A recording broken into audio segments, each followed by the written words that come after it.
Tuan Yang Ketua, apabila kita bercakap mengenai sempadan wilayah sesebuah negara, ia tentunya berkait rapat dengan soal kedaulatan ataupun sovereignty negara tersebut yang seringkali menjadi pertikaian antara negara-negara berjiran, seumpama kita dengan Indonesia sekarang ini.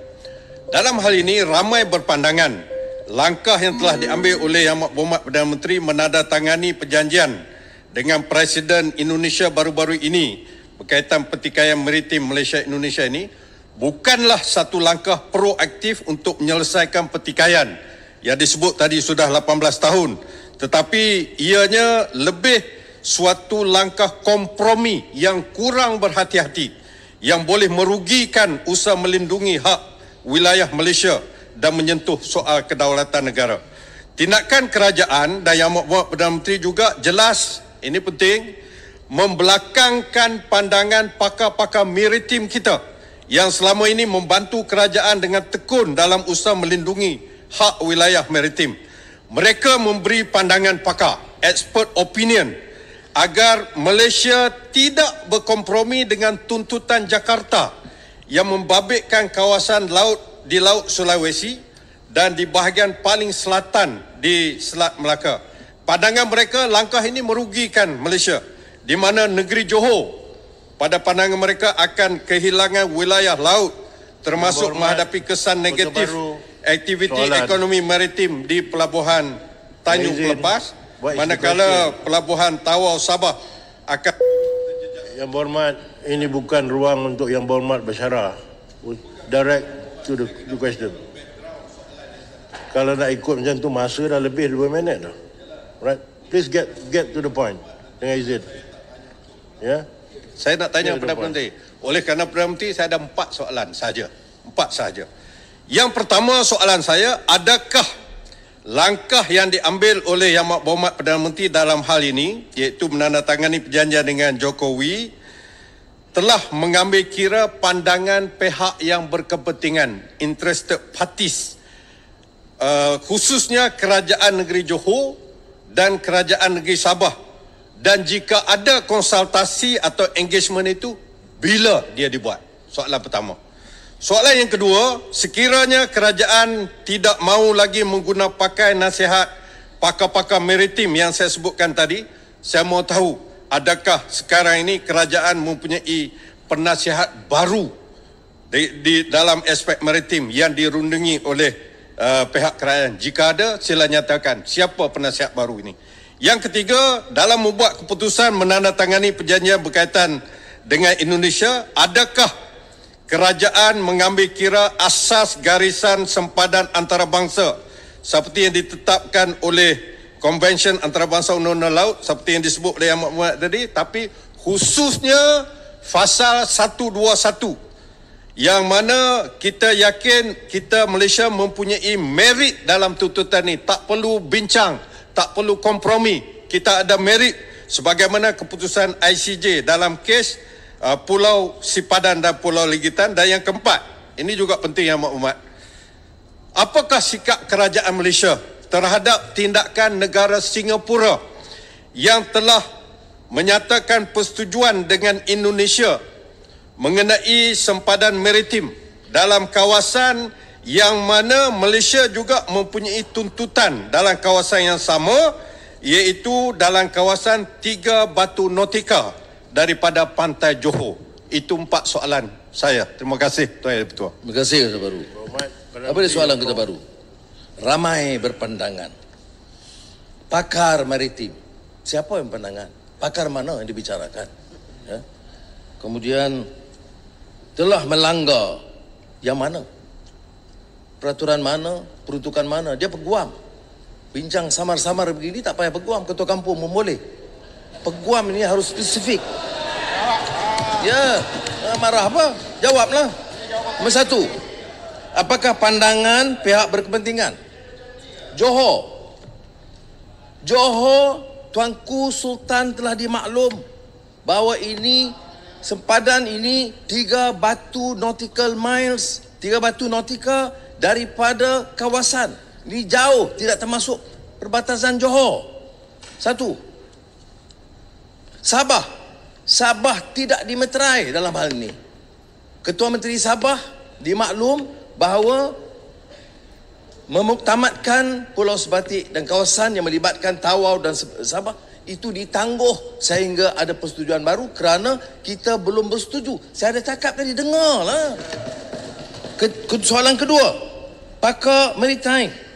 Pakar maritime mana? Saya dah sebut nama-nama. Kementerian Luar, Jabatan Maritim, MKN, Peguam Negara, Jabatan Ukur dan Pemetaan, Hidrografi Malaysia. Menteri Luar dan Kementerian Luar yang menjalankan banyakkan tugas itu. Tapi sebelum saya meterai, perjumpaan akhir saya masih berdepan dengan mereka. Jadi pakar-pakar ini mengesahkan ada pakar baru yang Kota Baru nak sebut, carilah. Sebut pada saya nama siapa. Ini pakai sembrono aja. Baik, dan semua mengikut peraturan asal sempadan 121, tidak ada pelanggaran langsung. Yang dipersetujui adalah yang dipersetujui oleh semua pakar-pakar kita.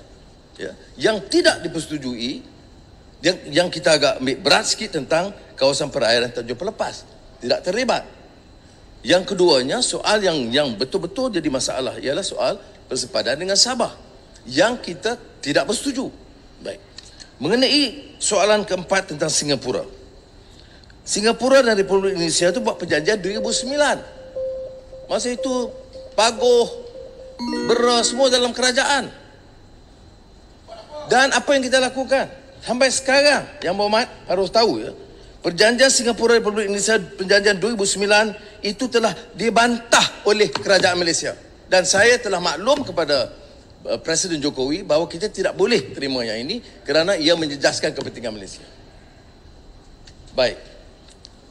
Jadi penjelasan saya, empat soalan ini itu hanya digunakan sebagai ruang politik murahan. Sebab mana mungkin, ya, kalau disebut, ya, pakar mana? Sebut pakar mana? Perjanjian mana yang dilanggar? Peruntukan mana yang dilanggar? Kawasan mana yang diserah kepada Indonesia yang mengabaikan kepentingan kita?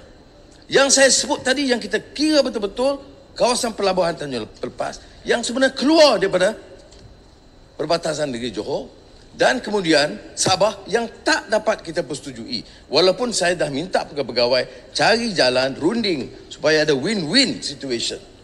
Ya. Saudara sebut tentang sipadan ligitan. Sipadan ligitan itu tengok rekod.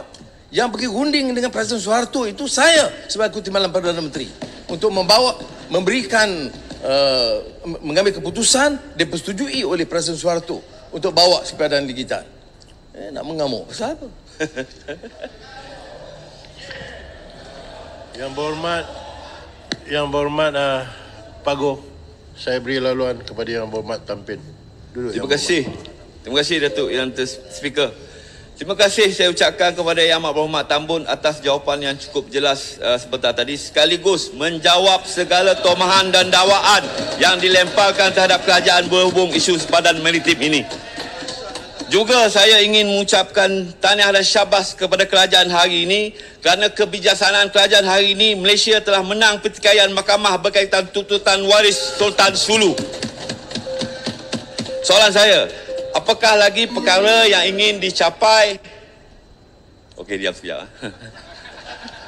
Soalan saya, apakah lagi perkara yang ingin dicapai oleh kerajaan dalam tempoh 5 tahun mendatang menerusi hubungan akrab yang sedang terjalin bersama Indonesia dalam bidang ekonomi, perdagangan dan juga pelaburan supaya dapat dimanfaatkan dan dinikmati oleh rakyat Malaysia? Terima kasih, Datuk Speaker. Silakan Yang Berhormat Perdana Menteri. Terima kasih. Soal hubungan dengan Indonesia, saya nak jelaskan. Bagi saya, jangan kita politikkan. Kepentingan hubungan Malaysia-Indonesia satu rumpun, majoriti umat Islam, soal budaya, soal pendidikan, soal ekonomi, soal perdagangan, pelaburan, itu kita harus tingkatkan. Dalam 6 bulan ini, saya beritahu Presiden Jokowi dan dia pun sambut sangat baik. Dan dia akui bahawa hubungan kita itu dapat ditingkatkan. Dan ini penting. Kerana ramai bukan masalah rakyat Malaysia ni ramai juga dari rumpun yang sama. Tetapi hubungan itu daripada satu negara sahabat yang sangat penting untuk kepentingan strategik, kepentingan ekonomi, kepentingan budaya dan Islam. Jadi saya tidak fikir kita patut remehkan hal ini. Apakah ini bermakna kita akan korbankan kepentingan kawasan dan sepadan kita? Tidak. Seperti mana pendirian kita tentang Batu Putih, kita tidak tolak ansur sama sekali. Dan kabinet sekarang, walaupun keputusan dibuat oleh yang lalu, kita bantah keras keputusan yang lama yang tak betul. Begitu juga tentang sipadan ligitan. Ya. Dan sekarang dalam soal sempadan, yang disebut ni yang sama-sama. Ada dengar berita, ada pakar. Saya rojok, speaker, saya rojok pegawai yang ini. Kerana ini soal maritime, saya tahu satu kesilapan kita menandatangani, berkurun-kurun kita akan dipersalahkan. Seperti ini kes Batu Putih. Jadi sebab itu, dalam mesyuarat akhir, saya beritahu ke Menteri Luar, saya nak jumpa sendiri semua pakar dan pegawai-pegawai yang dipertanggungjawabkan. Dan saya tanya soalan ini, bila disahkan dan ikut hujah-hujah, terutamanya Jabatan Peguam Negara, barulah kita tanda tangani. Itu pun ada hak yang tak dapat dipersetujui lagi. Berkaitan itu, Yang Berhormat Bagu.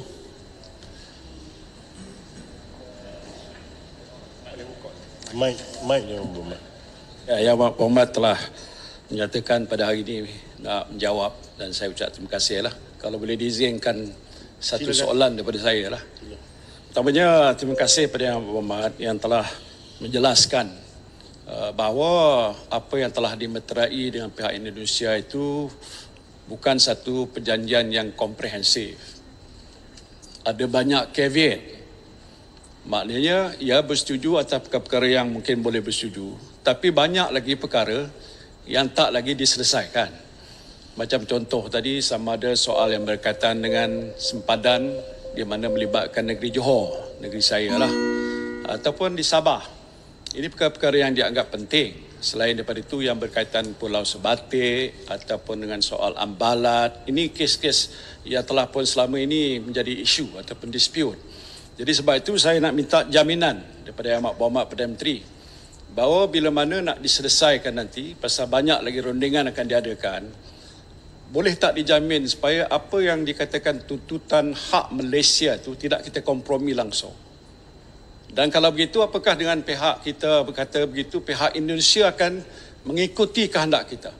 Pasal selama ini pun tuntutan yang kita dibuat ni bertindih, pihak Indonesia tak bersetuju langsung. Walau satu inci pun mereka tak berganjak untuk mempertahankan hak mereka. Kita kata itu hak kita dan kita tidak akan berganjak.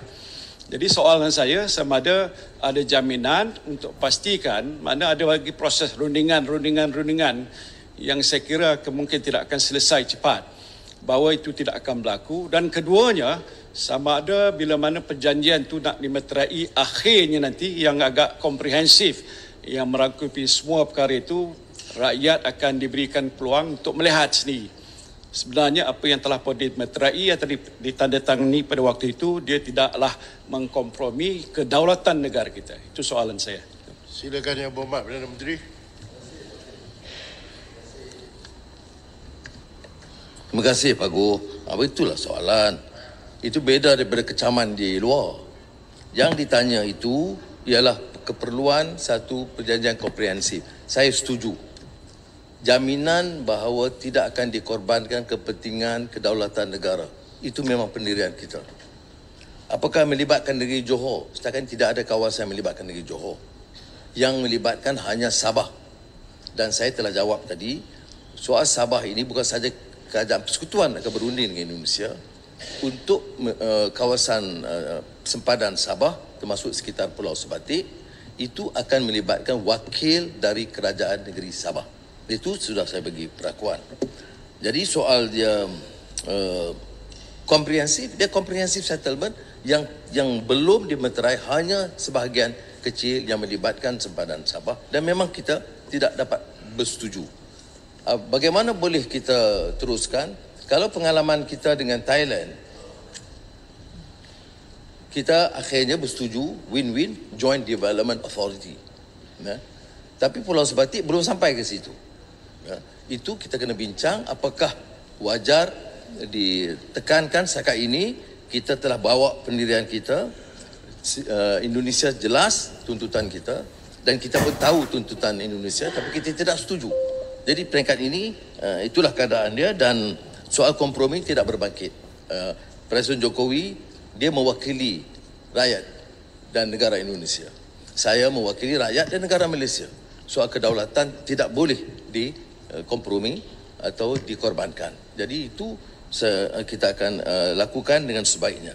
Cuma saya beritahu, dalam keadaan rumingan ini, sementara itu diteruskan, kita kata kita selesaikanlah yang kita setuju dulu. Yang kecil kita tak setuju, kita tangguhlah. Tetapi jangan jejaskan hubungan dua hala. Saya berpendirian dan kerajaan ini akan terus menganggap Indonesia itu sebagai negara sahabat dan harus kita tingkatkan kerjasama dalam semua bidang. Dan kita tidak mahu beberapa masalah perbezaan yang didapati di antara kita menjejaskan hubungan dua hala. Jadi, tapi muktamad pendirian kita adalah tidak mungkin kita korbankan 1 inci pun tanah negara kita. Datuk Speaker. Yang Berhormat duduk. Saya dah bagi laluan memandangkan mantan Datuk Speaker. Perdana Menteri. Datuk Speaker. Tidak, saya akan stick. Right? Sabar. Datuk Speaker, kalau boleh. Dipersilakan. Datuk Soalan Speaker. yang ketiga.